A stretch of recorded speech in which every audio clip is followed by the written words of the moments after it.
I don't know if you guys know this or not, but I think God is awesome. Amen. Only God.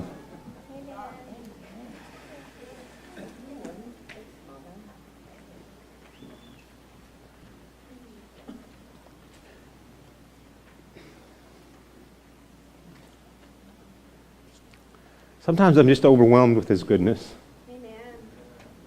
Because it is nothing I deserve, we deserve. He just chooses to love on us. And it's amazing the passion of God's heart. That He just looks for an opening in us. He just looks for an opportunity for us to say, God, we need you. God, I want more of you. And bam, He shows up. How many were touched this morning? Just feel His presence. God is amazing. God is awesome. You know,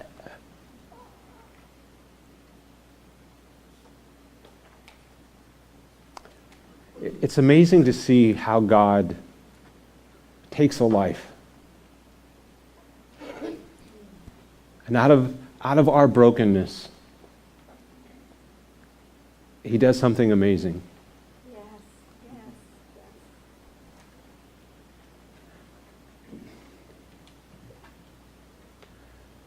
I stand in awe as I listen to Billy pray. And I see what God is doing in her life. Amen. God has taken the brokenness. And I was watching this morning as she was praying, and she had this stance like a fighter. She had the lead foot out, back foot planted, and she was praying. She was going for it. That's a picture of God doing something in someone's life.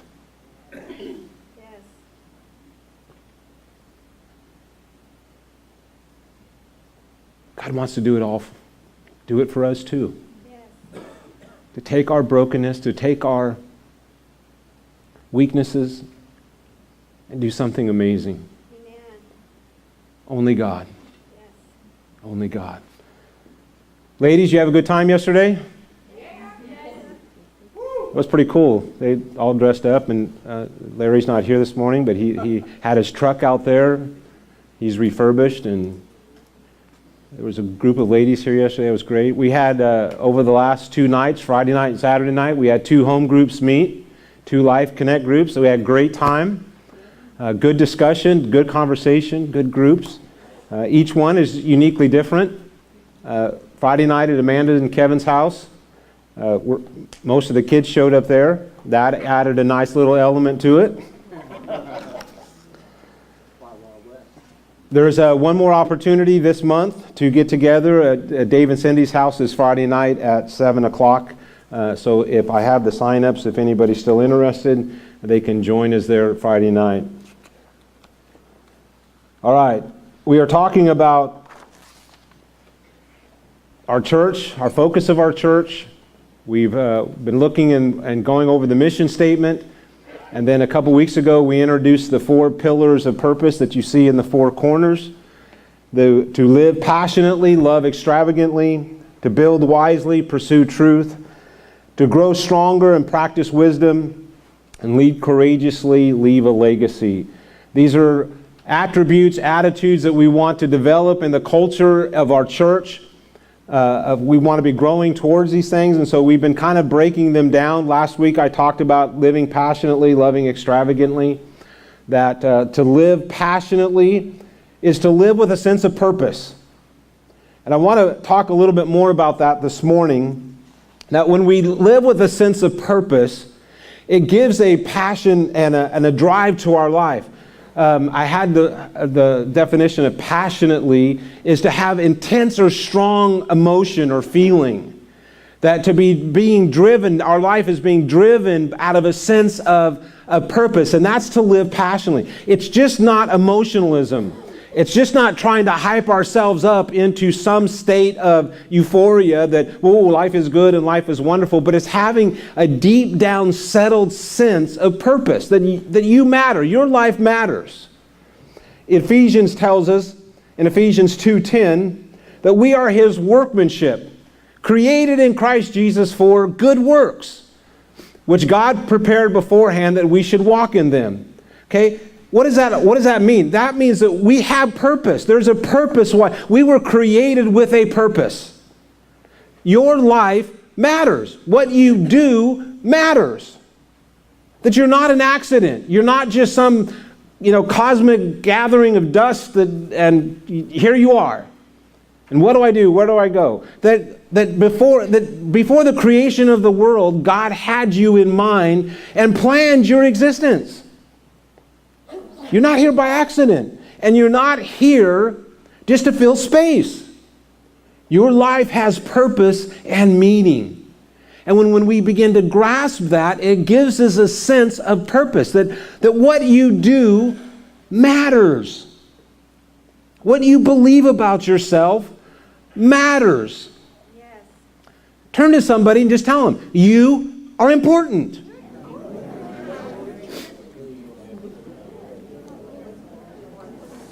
Now, the question is, do you believe it? Do you believe it? That your life has purpose, your life has value, you were created. To be created means that there's a creator.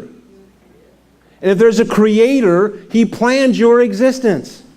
He plans all about you. In Psalms it talks about that if you could recount the thoughts of the Lord concerning you, they are more than the sands of the sea.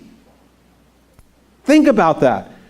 God's thoughts towards each one of you individually, God's thoughts about you are more than the sands of the sea. I don't know, try calculating that. That's a lot of thoughts. And God, in His infinite wisdom, and because He is beginning and end, He knows how our life is going to play out. And He knows every choice and every decision that you're going to make and how it affects your life. And He's already working because He knows all about your life. He's already working to bring about His purposes in your life. It's kind of interesting when I watch people kind of start making decisions that start leading them away from the path of God. And the amazing thing is see, God is so more committed to them than even their parents are, that they can't be happy out there. And eventually, the farther they get away from God, the more miserable they're going to become, and they're going to start making choices and decisions to come back. Because the world doesn't satisfy. That we were created with purpose, that within us is His DNA. And in His DNA, there is a driving sense of my life should matter for something. It should count for something. That we were created for good works. We were created with purpose. Now, one of the things that holds us back is our own thinking. Is the way we see ourselves. Oh, I don't have as many talents as so-and-so. What could I do? I don't really know that much. I don't really have many talents. I was lucky to get the job I have. And man, Pastor, if you knew the things I've done in my life, that you wouldn't want me to do anything anyway. How many here have a past? How many would like that past showing up on the screen? We have one courageous soul. Look, have you ever read the Bible? Have you seen some of the pasts that people had before God used them? And even after God used them? That doesn't disqualify us. we were created with purpose. That we have to change the way we see ourselves. We have to change the way we think about ourselves.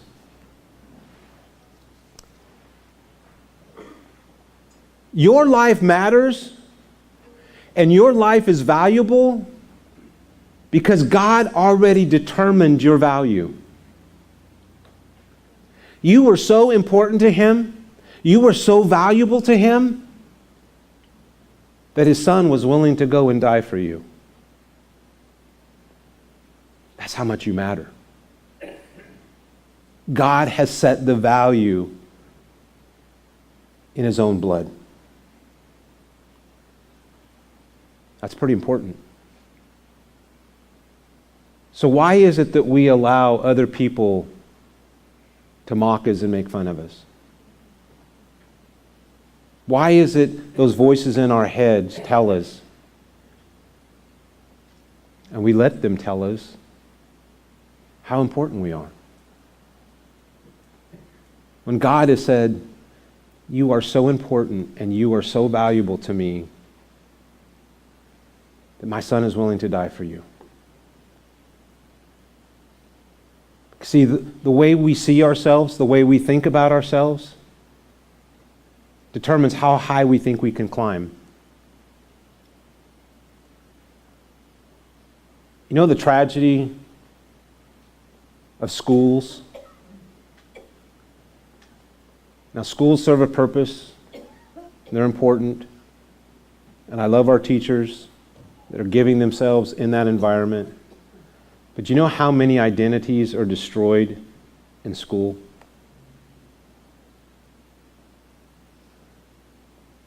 Kids are picked on, mocked for our differences. If they're a little bit off of normal, they're teased, bullied, made fun of. And how many identities are destroyed in schools, on the playground? And yet God says, you are important, you are valuable. And some of you still carry the scars of things that happened to you in school. I'll never forget, I believe it was seventh or 8th grade, I think it was 7th. And something that was very innocently said to me by a teacher shaped how I saw myself. And it's just how things work sometimes. I mentioned to an English teacher that I was interested in law. And she said, oh, well, I have a law book. And I was like, wow, could I see it? I'd like to start, reading it. And rightfully so, but her comment was, well, it's a little bit, it's pretty hard to read. It's over where you're at. Now I can rationalize and understand what she was trying to say, but then what I heard was, you're not smart enough.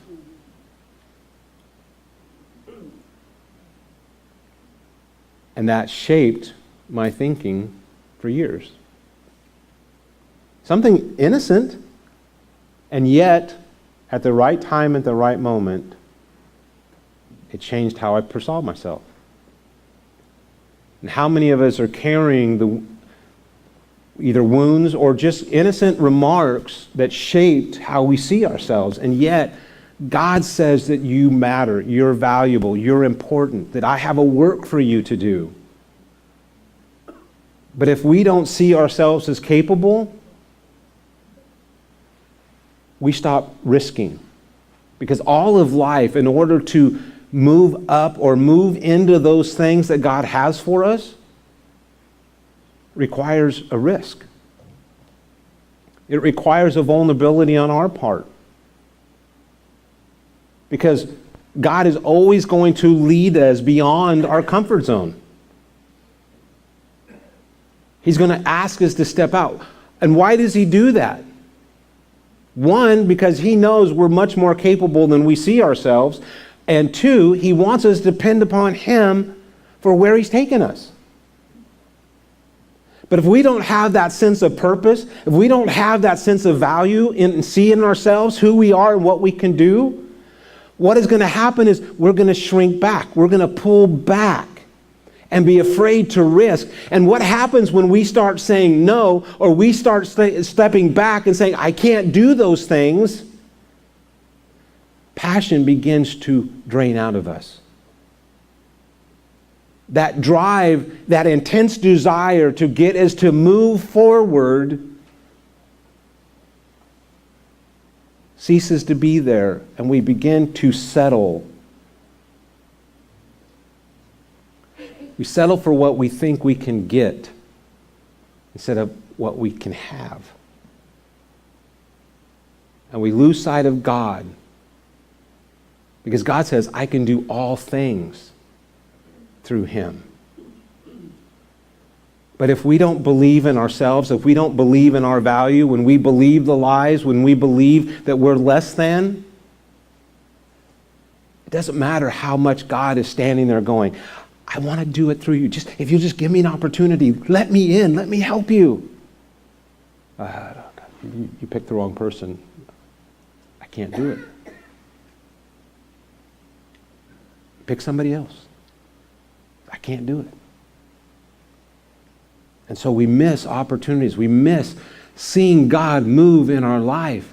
And worse, we settle. We settle for less than all that God has for us.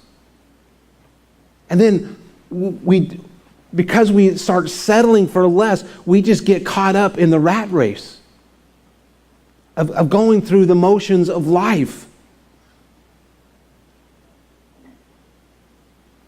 And sometimes, that can be an okay life.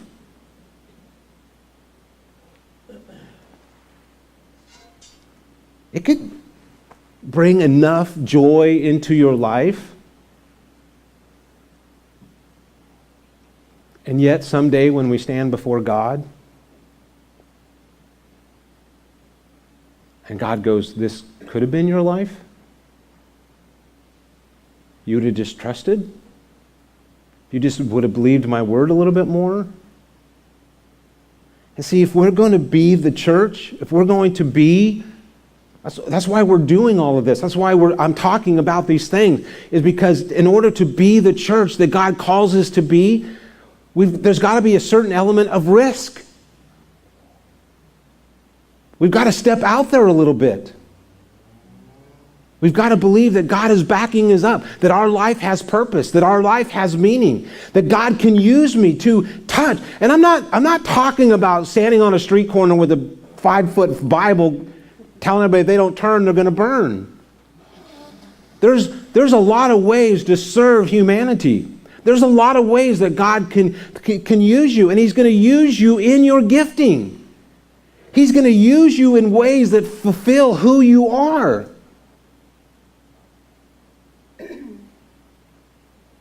Now, honestly, I believe that there are probably some here that God is calling to be ministers. Oh, not me. Not everybody's called to do it. But some are. There's some here that should be Sunday school teachers that need to be teaching the kids. We have needs. See all those kids that showed up? We need people to love on them.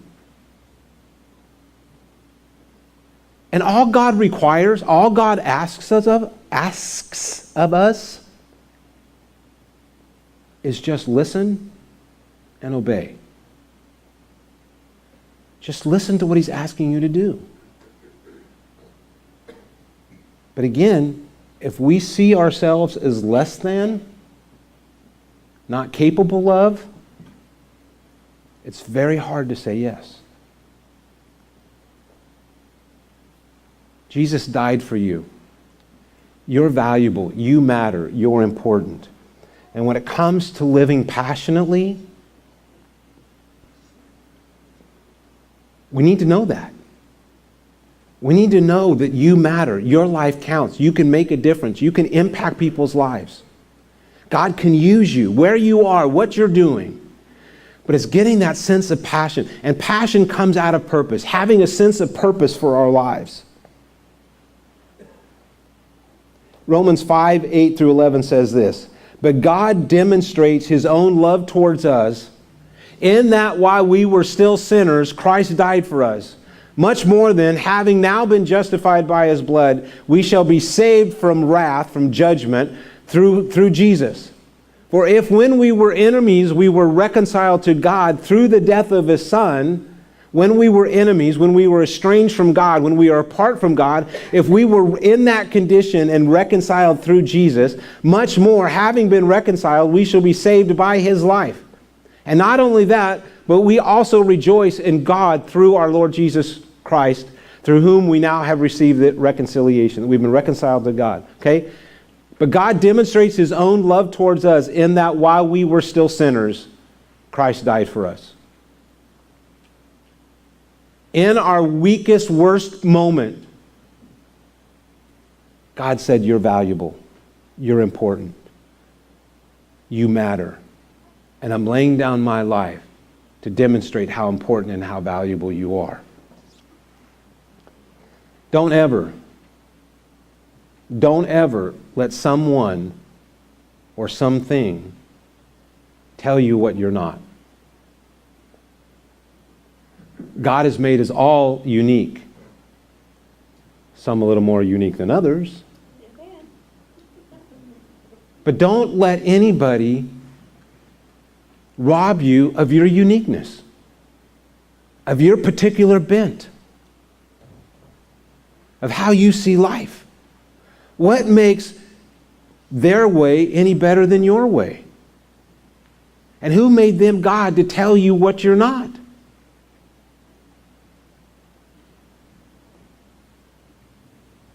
And most people that are very critical of other people is because they're trying to compensate for their own weaknesses. They don't know any more than you do. You value, you matter, you're important. Having a sense of purpose. Our lives have meaning. Okay, in Matthew 5, verses 13 through 16, it says this. You, turn to somebody and say you. He's talking about you. Okay, you are the salt of the earth.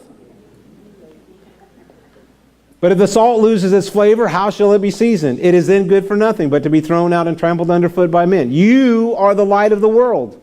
A city that is set on a hill cannot be hidden, nor do they light a lamp and put it under a basket, but on a lampstand, and it gives light to all who are in the house. Let your light so shine before men that they may see your good works and glorify your Father in heaven. You matter. The choices you make, the decisions you make matter.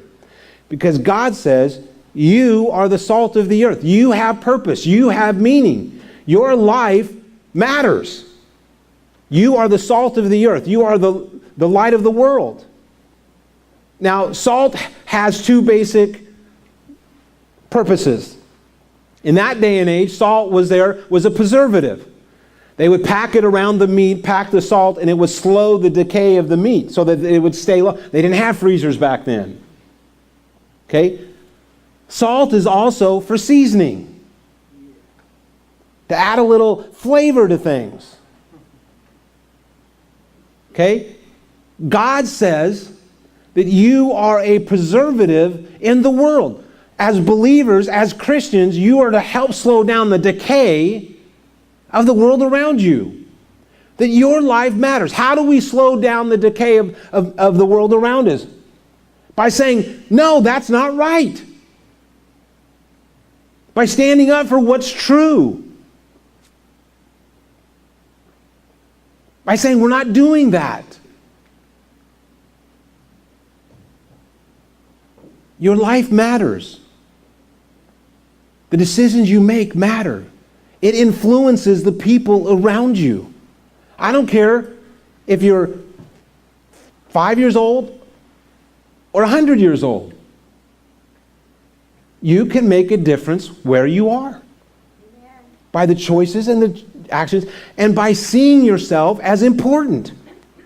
Seeing yourself as important. Why do most people do bad behavior? Usually this is somewhere in their thinking. Well, what does it really matter anyway? My life's already going to hell. What does it really matter what I do? The fact is, it does matter. It is important what you do, because you're influencing people around you. You're the light of the world. In other words, what does the light do? Why do you turn on the light? To dispel darkness, but you don't want to run into the couch or the end table. You don't want to stub your toe on something. You want to see where you're going. And God is saying, you matter because you provide light to those around you. Look, even if they rebel against what you say, you're still shedding light. You're still showing them what to do and how to do it. By how you live your life. Why do most people get angry at you? It's because you're convicting them. Well, I just want everybody to like me. They'll like you a lot more if you stay true to what you say you believe. They may get mad at you, but they will respect you. Now, look at how this ends. Let your light so shine before men that by your behavior, by your actions, by your attitudes and what you do, that as we do that in front of people watching, that they'll see your good works and give glory to your Father in heaven. What must they be seeing that would cause them to go, God, you get all the glory for that one? How radical do you have to be in your good works for people to go, that could only be God? And you know my answer to this? And honestly, I think that freaks us out. I just can't go there. I just can't go that. I mean, how radical do you have to be before people start going, oh, that's God. Oh, that's God. I just can't do that. That's just way beyond my comfort zone. God must be would have to ask me like to do something really weird or really strange in order for people to get glory.